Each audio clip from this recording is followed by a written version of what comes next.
Hello, and welcome to Copper Dog Publishing on this week before Halloween special that I'm having. Today I'm going to continue the last two videos that I published here and talk about a trilogy of books by science fiction author Edward McEwen. Now, these are not books that Copper Dog Publishing is putting out. However, they are a sort of prequel to the Morrow Chronicles and Morrow Sea Changes, which Moondream Press does publish. And also, I'm just a big fan of Ed's work, and the books are great. They give you information on an earlier version of the Confederation, which is, what exists during the Morrow Chronicles and sort of exists during Morrow Sea Changes. And, it's just a great, fantastic trilogy known as the Fenaday and Shasti Chronicles.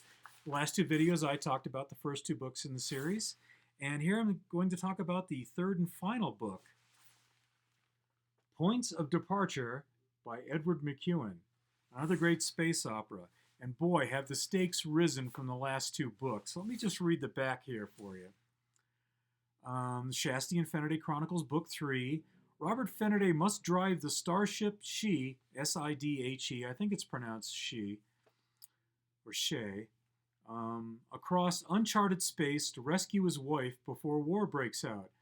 That's right, we thought she was dead during the last two books, but guess what he finds out right at the end of the second book?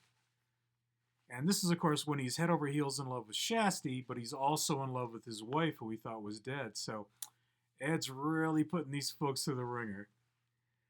So, to rescue his wife before war breaks out. But can he save his command from mutiny and his former lover, Fenaday Rainhell, from death as well?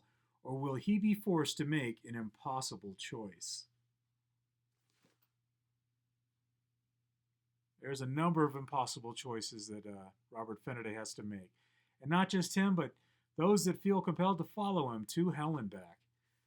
I got to tell you, I can't give away, what happens or who might die or who might not. You're just going to have to read the trilogy to find out yourself.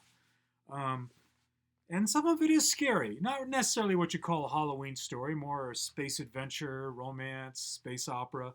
But hey, during this week of Halloween, I think this is something you should check out.